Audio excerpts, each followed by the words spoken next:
Bonjour tout le monde. Nous allons vous présenter euh, la présentation sur le cholestérol et la santé cardiovasculaire. Moi, je m'appelle Françoise Jacob. Je suis infirmière autorisée et coordonnatrice de services francophones à la clinique de santé familiale de Credit Valley.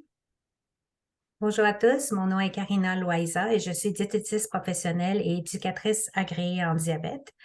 Merci pour voir ce vidéo avec nous aujourd'hui. Et je veux juste mentionner que Nathalie Wilkinson, qui est aussi diététiste professionnelle, elle a collaboré à la création de cette présentation.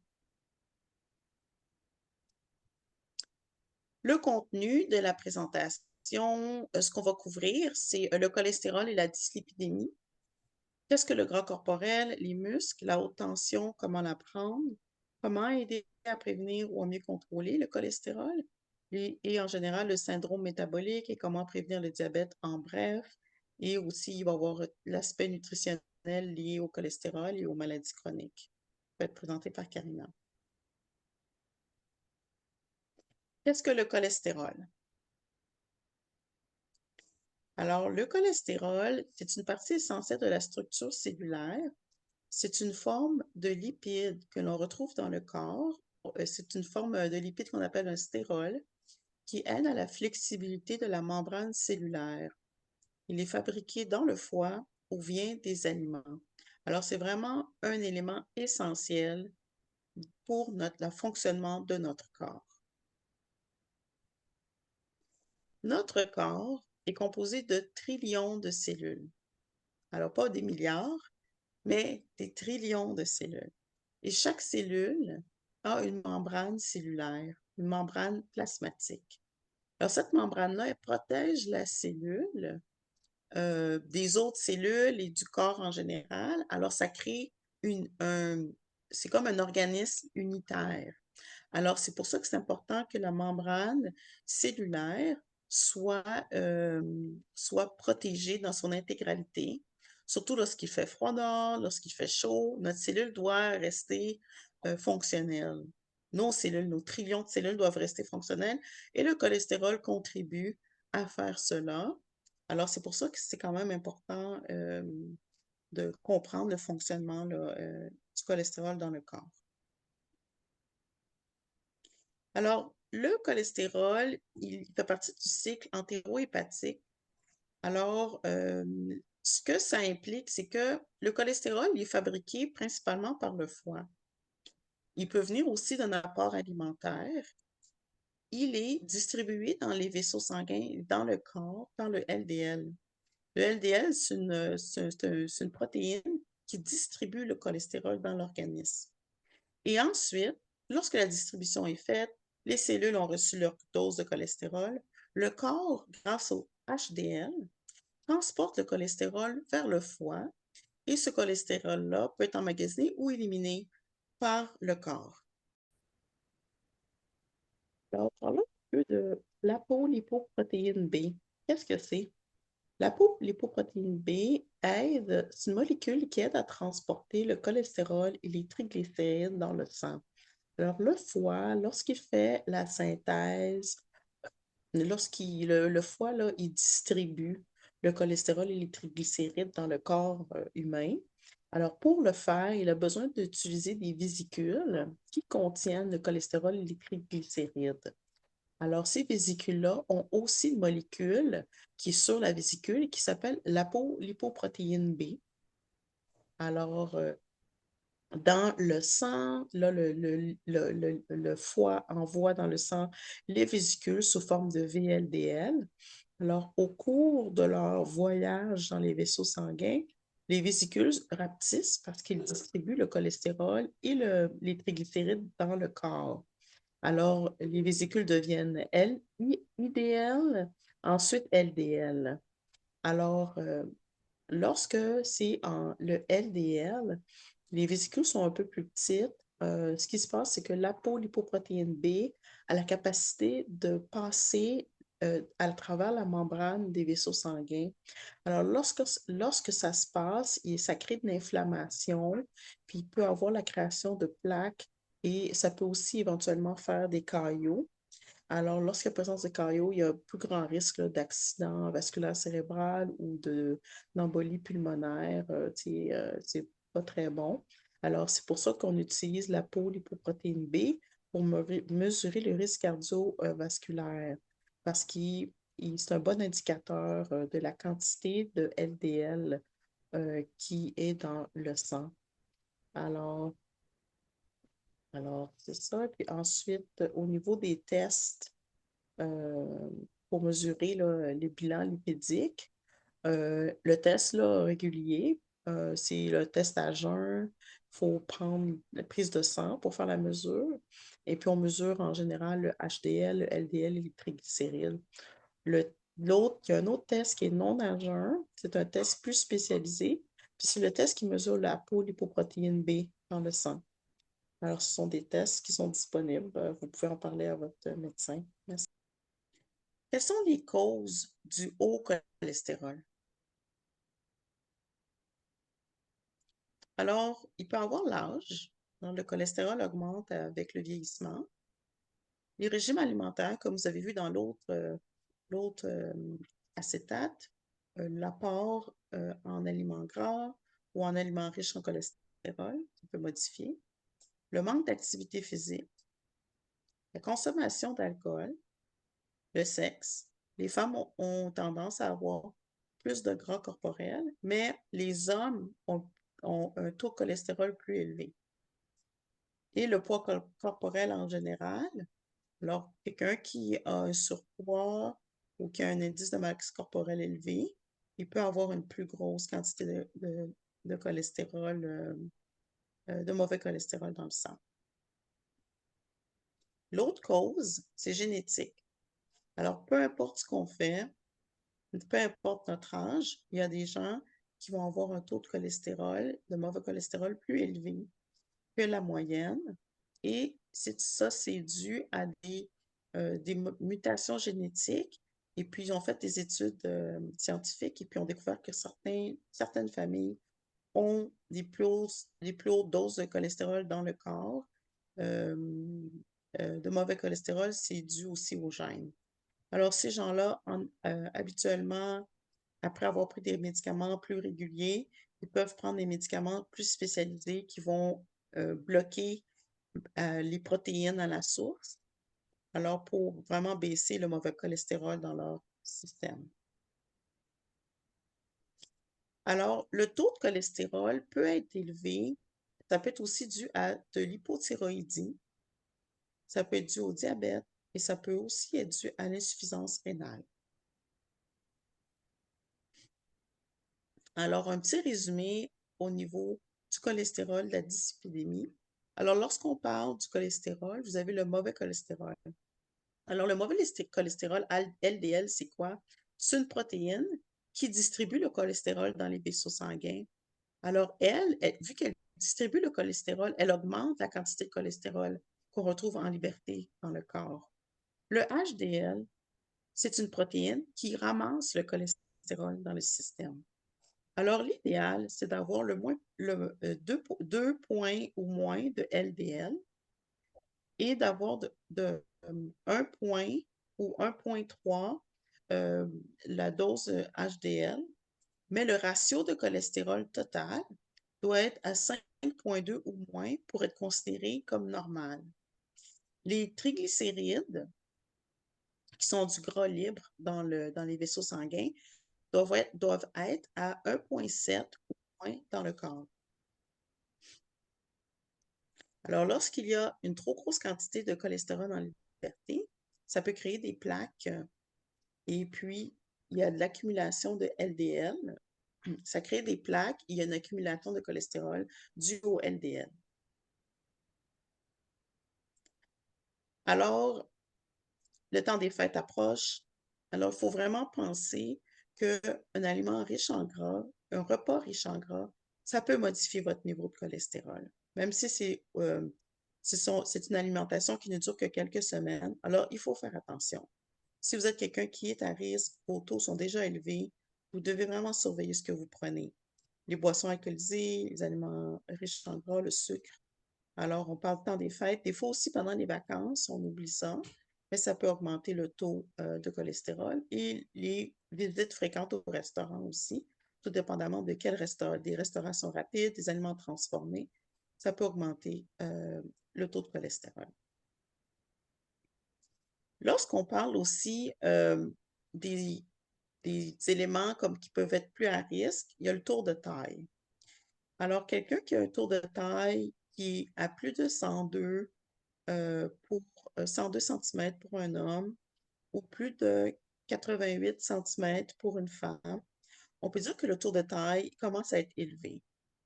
Alors, lorsque le tour de taille est élevé, ça peut être dû à, ça peut amener des risques au niveau là, des maladies chroniques parce qu'il y a une plus grande accumulation de graisse sous-cutanée. Et lorsque la graisse devient une accumulation de graisse viscérale, c'est du gras qui est accumulé sur nos organes, comme les intestins. Ça, si ça risque, ça augmente beaucoup les risques. Pourquoi? Parce que la graisse viscérale a un impact hormonal et ça agit comme un organe endocrine. Alors, c'est un organe qui sécrète des hormones dans le corps et ces hormones, ils sont liés à des changements métaboliques. Alors, ça augmente le risque cardiovasculaire et le diabète de type 2. Alors, c'est important de surveiller son tour de taille, d'en parler à un professionnel de la santé, puis d'évaluer quel est notre risque, quel est le risque lié à notre tour de taille. Les maladies du cœur constituent un groupe de maladies qui touchent la structure et le fonctionnement du cœur. Pensez-vous, là je pose une question comme ça, avez-vous ou êtes-vous présentement à risque d'une maladie cardiovasculaire? Vous pouvez vous pouvez juste réfléchir à ça. Est-ce que vous pensez que vous êtes à risque? Si oui, il y a des facteurs de risque. Ça peut vous donner une idée de pourquoi vous seriez à risque. Il y a des facteurs de risque.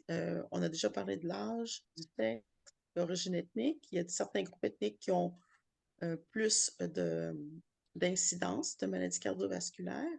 Il y a l'excès de poids, l'obésité, l'inactivité ou sédentarité, l'alcoolisme, le tabagisme, l'excès de stress et l'histoire familiale. Alors, l'âge, le sexe et l'origine ethnique, ce sont des facteurs non modifiables. Puis les facteurs en rouge, ce sont des facteurs modifiables qui sont l'histoire familiale aussi est un facteur non modifiable, mais l'excès de poids, obésité, inactivité, sédentarité, alcoolisme, tabagisme et excès de stress, ce sont des facteurs qu'on peut modifier et qui peut peut-être amener là, à une plus faible incidence de maladies cardiovasculaires dans notre vie. Alors, quand on parle de maladies cardiovasculaires, on ne peut pas ne pas parler de l'hypertension artérielle. Alors, la pression, tension artérielle est la pression exercée par le sang contre les parois des vaisseaux sanguins. Alors, à chaque fois que le cœur bat, il exerce une pression dans les vaisseaux sanguins. La pression artérielle optimale est de 120 sur 80. La pression normale qui est tolérée peut être de 130 à 85 mm de mercure. Normale élevée, 130 à 139 ou 85 à 89 mm de mercure pour la pression diastolique. Lorsqu'on parle de pression élevée, on parle d'une pression systolique à 140, pression diastolique à 190. À la maison, lorsque la pression est à 135 sur 85, on dit que la pression est élevée. 140 sur 90, c'est en clinique, parce qu'on a vu souvent, c'est le syndrome du sarreau blanc. Les gens sont un peu plus nerveux en clinique, alors des fois, la pression artérielle peut être un peu plus élevée. Mais si vous prenez votre pression à la maison, c'est 135 sur 85, ça peut commencer à être considéré comme être élevé. Et les gens qui souffrent de diabète ou de néphropathie, de maladie rénale, on indique que la pression est élevée à 130 sur 80. Parce que ces gens-là, étant donné qu'ils ont une comorbidité, ça peut augmenter les incidences néfastes d'une hypertension artérielle à long terme. Alors, lorsqu'on parle de la pression artérielle, comme j'ai dit précédemment, la pression systolique, c'est lorsque le cœur se contracte. La pression diastolique, c'est lorsque le cœur se décontracte, alors se détend. Alors, la pression se mesure par millimètre de mercure. Alors, le chiffre en haut, c'est la pression systolique, le chiffre en bas, c'est diastolique. Alors, les effets de la pression artérielle à long terme, une pression qui est non contrôlée, ça peut porter dommage, ça peut endommager les artères, ce qui peut entraîner des problèmes cardiaques sévères comme des déchirures, des renflements. On appelle ça des anévrismes dans les artères du cerveau, du cœur, des reins, de l'abdomen, des jambes et des yeux. Ça peut accélérer le durcissement des artères, puis ça peut augmenter le volume du cœur et ça peut amener l'insuffisance cardiaque. Lorsqu'on parle d'anévrisme, c'est vraiment un gonflement des vaisseaux. Alors, on le voit là, comme il y a une apparition, la paroi de l'artère est beaucoup plus faible et ça crée comme un gonflement, là. C'est comme un ballon. Et puis, c'est très risqué d'avoir ça. Lorsque ça brise, les gens peuvent avoir un accident vasculaire cérébral, surtout si ça se passe dans le cerveau. Ça peut avoir des dommages vraiment catastrophiques au niveau de la santé. Si quelqu'un a un accident vasculaire cérébral, ça peut, un des signes, c'est vraiment l'affaissement d'un côté du visage, l'incapacité de lever les deux bras normalement. Ça veut dire qu'il y a un bras qui est comme, qui est pas capable, la personne n'est pas capable de lever ses deux bras en haut de sa tête. Il y a un bras qui est beaucoup plus mou. Il y a un trouble de la parole parce qu'il y a une paralysie de la moitié du corps. Et si les gens présentent des symptômes comme ça, c'est une extrême urgence. Il faut appeler le 911 et s'assurer que le patient est en sécurité. Alors, l'acronyme, c'est VIT, un acronyme qui a été publié sur le site web de la Fondation du cœur et de l'AVC du Canada en 2018. Vous pouvez aller visiter le site web pour avoir plus de détails. Alors, une autre des causes des maladies cardiovasculaires, un autre des effets, c'est des créations de plaques d'artérosclérose et il y a l'apparition d'un thrombus, d'un caillot sanguin. Alors, lorsqu'il y a ça, si le caillot se détache, ça peut aller et créer une crise d'ischémie et un blocage là, de l'apport vasculaire au poumon ou on appelle ça des embolies là, au poumon ou dans le cerveau. Lorsque ça arrive ou dans le cœur aussi. Lorsque ça arrive, ça peut causer des problèmes catastrophiques au niveau de la santé. Les gens peuvent en mourir aussi. C'est comme l'accident vasculaire cérébral. Alors, vrai ou faux? Une question. Pouvez-vous sentir lorsque votre tension artérielle commence à augmenter? Alors, la réponse, c'est faux. Il y a des gens qui n'ont aucun symptôme. Alors, c'est pour ça que c'est important de parler à votre professionnel de la santé et de voir, d'évaluer si vous avez besoin de prendre votre pression artérielle régulièrement pour voir si elle augmente, si elle est trop haute ou trop basse.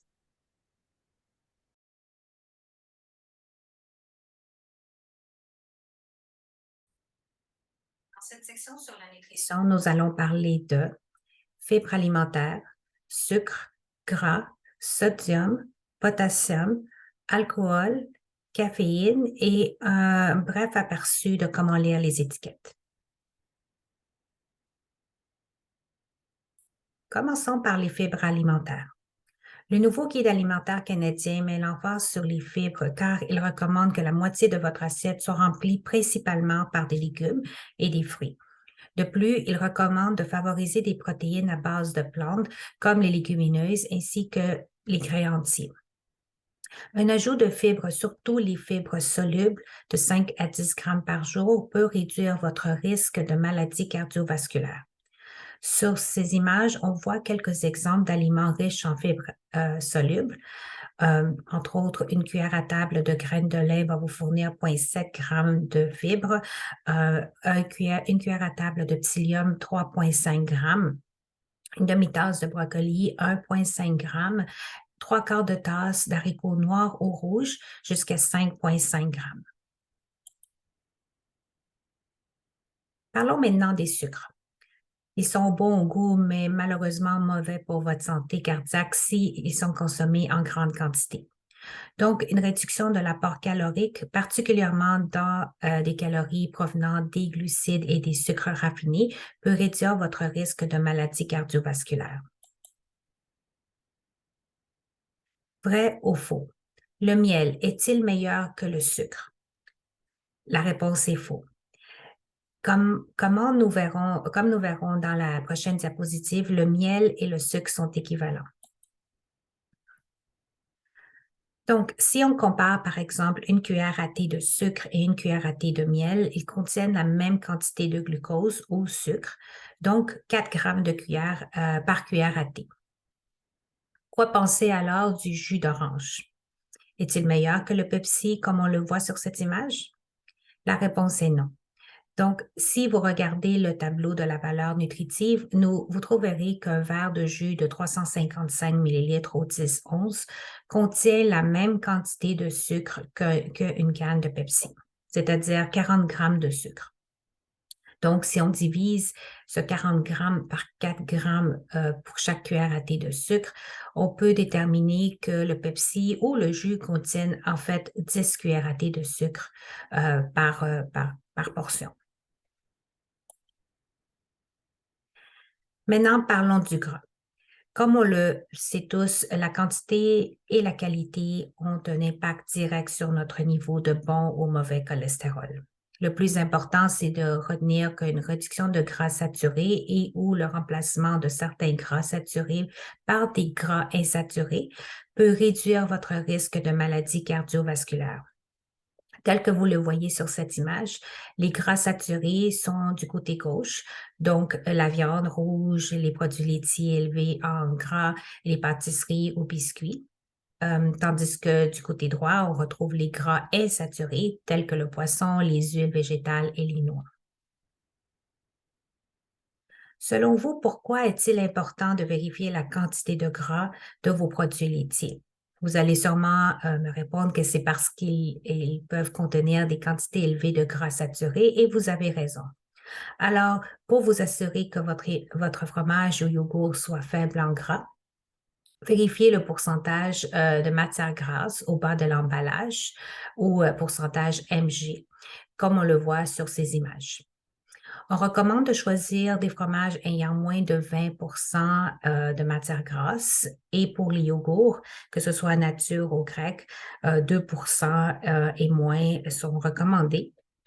Ainsi que pour les produits laitiers, je veux dire les laits, le lait, 1 et moins est recommandé.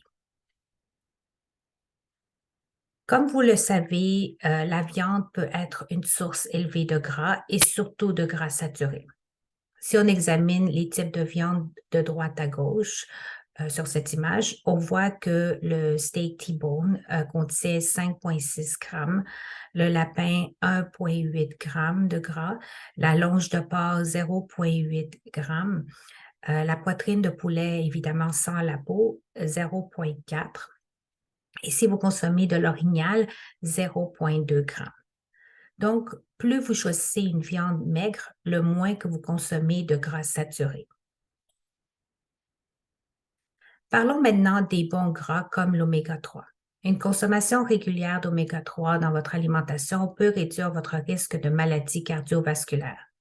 Les recommandations indiquent qu'il faut ajouter 5 onces de poisson par semaine ou 2 portions de 2,5 onces ou 75 grammes par semaine, ce qui est équivalent à 700 à 1000 mg d'oméga 3 de type EPA. Donc, vous vous demandez peut-être quel type de poisson est riche en oméga 3. Eh bien, les acides EPA sont naturellement présents dans les poissons gras comme le saumon, le maquereau, les anchois, les sardines, le hareng et la truite. Si vous ne mangez pas de poisson pour des raisons variées, sachez que vous pouvez prendre un supplément de 1000 mg EPA par jour.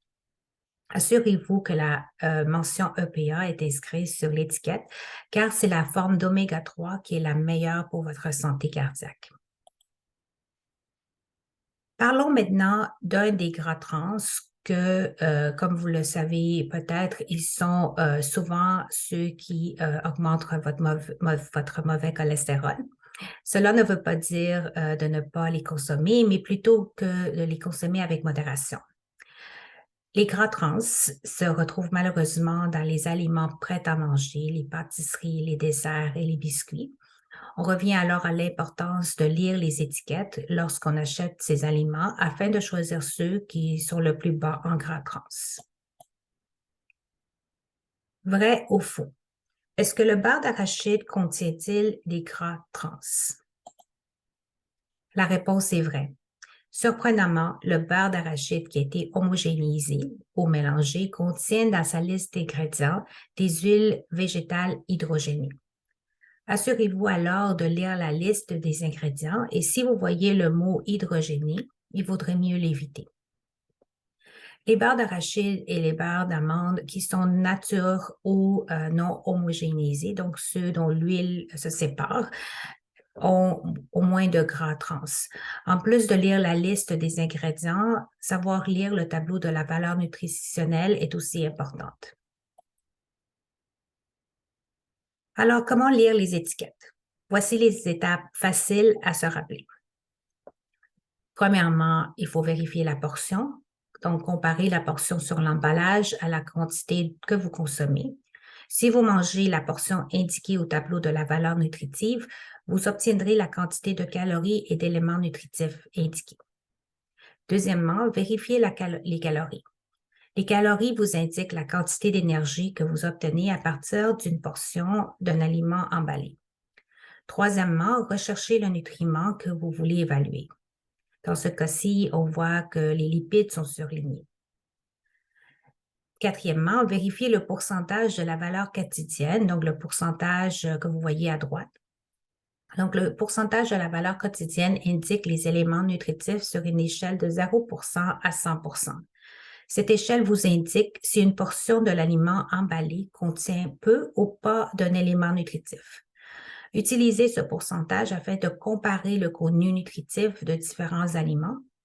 Tel que vous le voyez sur l'image de droite, 5% de la valeur quotidienne au moins veut dire qu'il contient peu de ce nutriment et 15% et plus de la valeur quotidienne veut dire qu'il contient beaucoup de ce nutriment. Donc, dans cet exemple, les lipides ou les gras ont 4% de la valeur quotidienne. Alors, cela veut dire qu'il contient, cet aliment en particulier contient peu de gras. Donc, vous pouvez faire appel au tableau de la valeur nutritive afin de comparer les produits plus facilement, de découvrir la valeur nutritive des aliments ou peut-être d'augmenter ou de diminuer votre consommation d'un élément nutritif donné, comme par exemple augmenter les fibres ou diminuer le gras saturé. Ou vous pouvez aussi l'utiliser pour mieux gérer les régimes spéciaux, tels que les régimes à faible teneur en sodium. Ce qui m'amène à vous parler du sel. Les études sont claires à ce sujet. Une réduction de sodium peut réduire votre risque de maladies cardiovasculaires et ceci est parce que nous connaissons bien l'effet direct du sodium sur la tension artérielle. Nous avons tous besoin de sodium, mais la plupart d'entre nous en consomment environ 3400 mg par jour. Cela représente plus du double de la quantité de sodium nécessaire par jour, comme vous le voyez sur ce tableau. En fait, plus de 75% du sodium que nous consommons provient d'aliments transformés comme les fromages, les charcuteries, les pizzas, les sucres, les sauces et les soupes. Les aliments emballés et prêts à consommer, les aliments servis dans les chaînes de restaurants rapides et dans les restaurants ont souvent une teneur élevée en sodium. Les pains, les céréales pour le petit déjeuner et les produits de boulangerie contiennent aussi du sodium, même s'ils n'ont pas forcément un goût salé. Alors, lisez bien vos étiquettes nutritionnelles et recherchez des aliments dont le sodium a une valeur quotidienne de moins que 5 Question pour vous. Combien de sel se trouve dans une cuillère à thé de sel? 1, 2300 mg, 2, 2000 mg, 3, 1500 mg. Alors, si vous avez répondu 1, c'est la réponse. Une cuillère à thé de sel contient 2300 mg.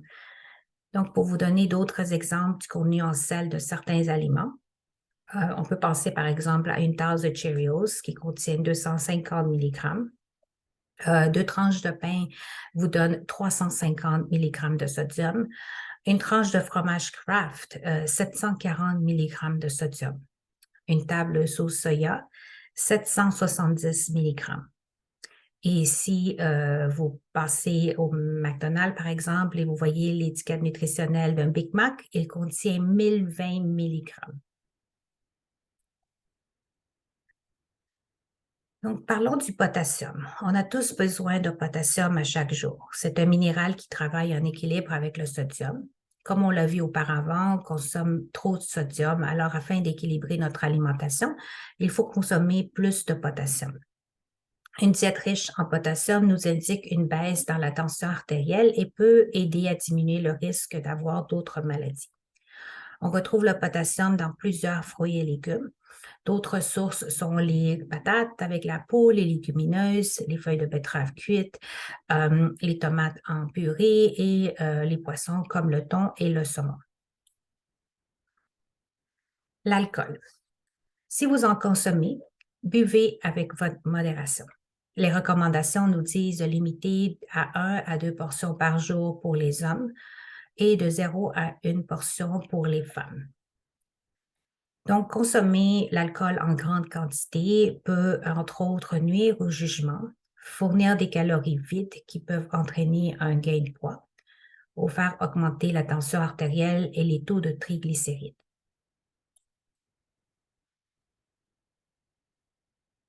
Caféine. Les scientifiques de Santé Canada ont examiné plusieurs études concernant la caféine et ses possibles effets sur la santé. C'est pourquoi l'apport quotidien maximal recommandé est de 400 mg par jour pour un adulte de 18 ans et plus, ce qui représente de 2 à 3 tasses de café infusé ou torréfié émolu. Les effets secondaires de la consommation de caféine peuvent inclure, entre autres, de l'insomnie, de l'irritabilité, des maux de tête, de la nervosité. Et quand on dépasse la limite, il y a des chances de ressentir des symptômes et ceci peut affecter votre cœur. N'oubliez pas qu'il y a d'autres sources de café comme le thé, le chocolat, les boissons gazeuses et les boissons énergétiques. Le stress. Donc, le stress fait partie de la vie de tout le monde, mais il n'est toutefois pas toujours facile de le reconnaître, de reconnaître tous les signes dans le courant du quotidien.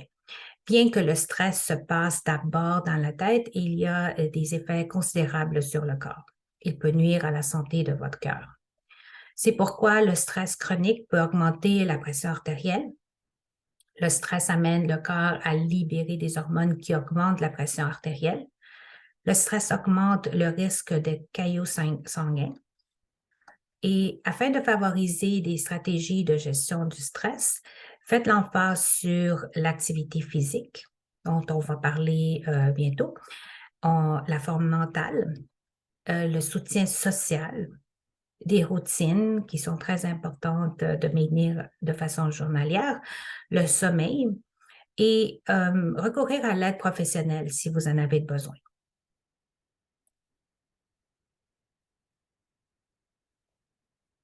Tournons notre attention sur la résistance à l'insuline.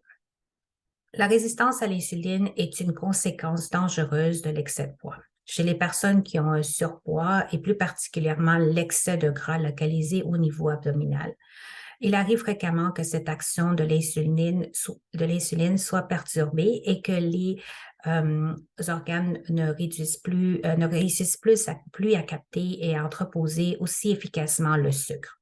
On dit alors qu'elles sont résistantes à l'insuline.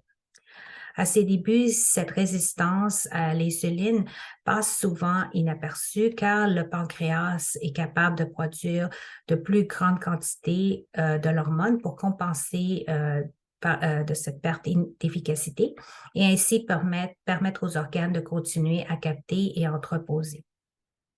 Donc, comme on le voit sur cette image, on peut le visualiser que l'insuline travaille en fait aussi comme une clé.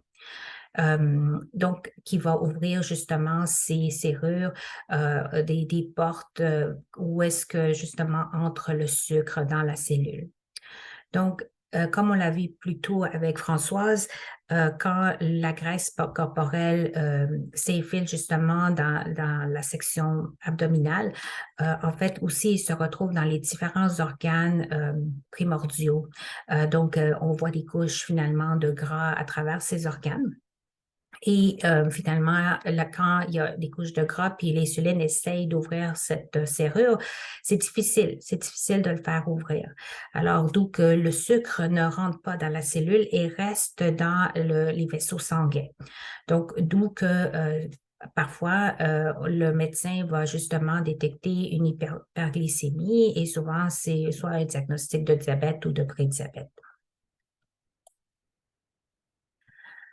Donc, afin de prévenir les effets néfastes de la résistance à l'insuline, il est important de comprendre les points suivants. Donc, les muscles aident à brûler les calories en les activant.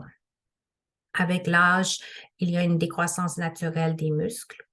De plus, nous avons tous une perte de 3 à 8 par décennie après l'âge de 30 ans.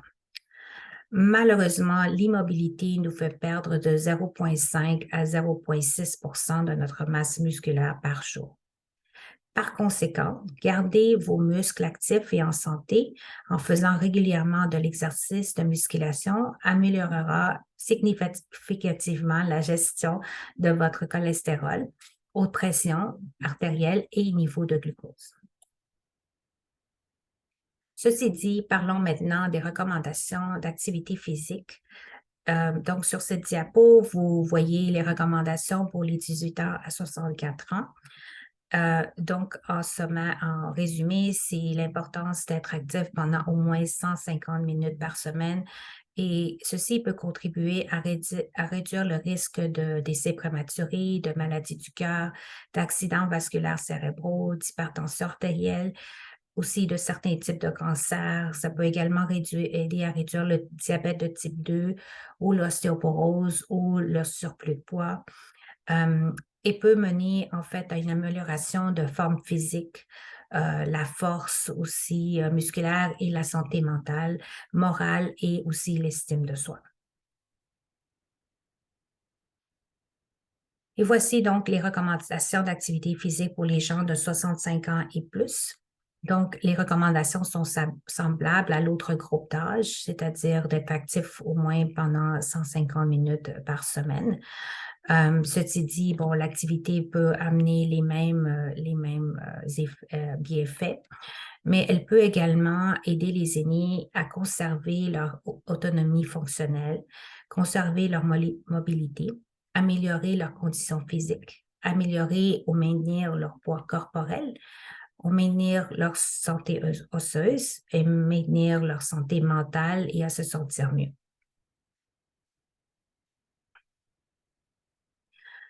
Donc, un mot sur le tabagisme.